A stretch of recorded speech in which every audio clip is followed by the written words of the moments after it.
Sure. Back at lightweight, I guess. Is this permanent? I mean, can you just call it now and say this is your division forever? Yeah, I don't think they're going to let me go back down. So So it's not even your choice that it's. no, it's not my choice. It's all right though. How much different is it for you though? Like, I mean, is it just a matter of like fight week cutting, or is it like is your whole life easier? Or Oh yeah, my whole life is definitely easier, more enjoyable.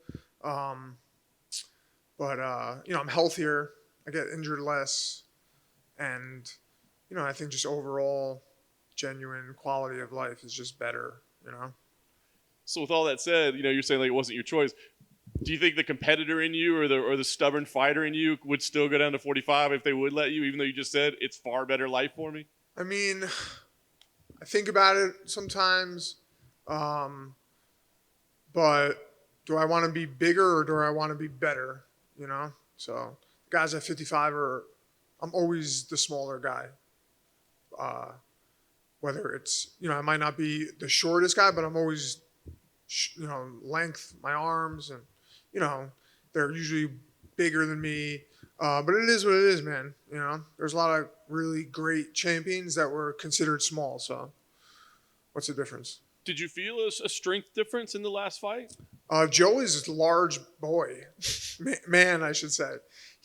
And everyone, when I got home, was like, man, he looked so much bigger than you. And when I watched the fight, I was like, he definitely was bigger than me. But I won, and I think there's pros and cons. Like guys slow down when they're bigger than me, and I think I could fit into certain spots a little better and move a little better. And I feel better smaller. I feel like I'm faster and move better on my feet and cardio wise. So I got to take what I can. Very nice. All right, well, your second matchup, Grant Dawson. It's funny, right? Because you probably weren't like scouting this division, or do you watch everything, or were you not really? I mean, are these like new names to you? No, I watch everything. I watch every fight. Yeah. So when you got this name, I mean, I guess familiar already. What do you think? Oh yeah. I was happy because I was supposed to fight Alves, who is 1-1. This is my 10th UFC fight, and no one knows him, and he's dangerous. So it's like, I was kind of like, all right, like I guess I'll have to take it. But there's way more reward when I beat Grant. So, he's 5-0-1, and I think that it should or getting close to top 15 after I win. What'd you make of his last fight, right? Because great performance until it wasn't, right? So which side do you look at? I mean, my goal is to always break people in my fights anyways. So when I saw that, this was obviously before I got the matchup. I was like, oh, wow, like Grant kind of got tired there. Rick is also really good, though, Rick Clinton. He's, he might not be the most well-known guy, but he's a savvy, crafty veteran. And he's long and tall. So, he made it difficult for Grant in some spots, and I guess it tired him out a little bit. But, I'm going to have to use that to my advantage. He's gone through a camp switch.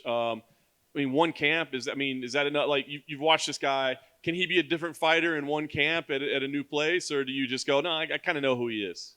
I don't think that you'll change all that much in 2 months or whatever, 3 months, however long he's been down there. But he could definitely learn some new tricks. Little things make a big difference.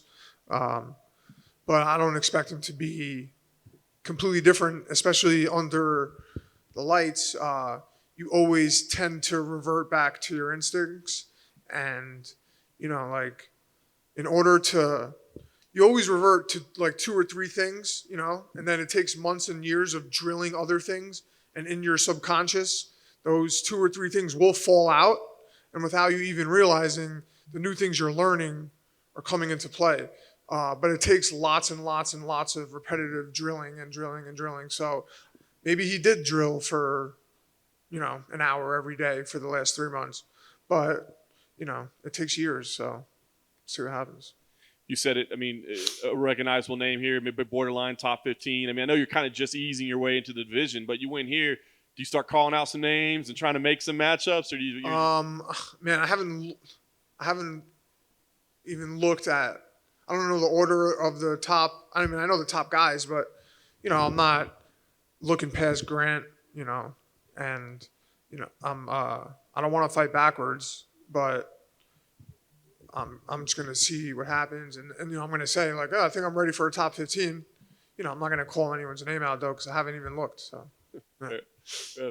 Last thing for me, obviously win is important here, but is it important to you to get a finish? I mean, I know if there's been a criticism, it's been, it's always decisions. Does that matter to you, or is a win a win?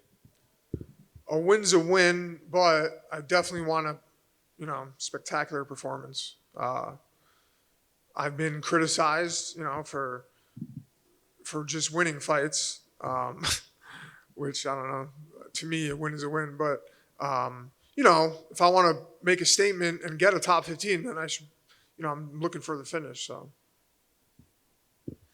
After your last fight, you mentioned that you just grinded it out, and that just always seems to be the story of your life. Yes. Every fight. Do you expect? Is that the plan every time you're going to these fights? Are you just preparing yourself for just a grueling affair? I mean, I'm always preparing to go 3 rounds, yes, but I don't want to go 3 rounds every time. I would like to get in and out of there.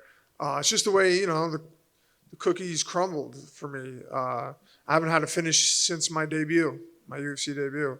But before that, I was finishing guys, and then the level of competition goes up. And, there was also a point where I was on a 2-fight losing streak. And I was like, all right, I just have to win this. I just got to win to keep my job. I had to treat it as a business for a little bit instead of trying to treat it as an entertainment spectacle for the fans and stuff. Like, I needed to keep my job. So, but on a 3-fight winning streak, and I've gained a lot of experience, I'm ready to show out. Your last loss was the current lightweight champion, Charles Oliveira. Back when you fought him, did you feel like he was championship material? I mean, he was on a 6-fight winning streak. I think all finishes before me. So I knew he was really, really good. And he also had a boatload of experience before that.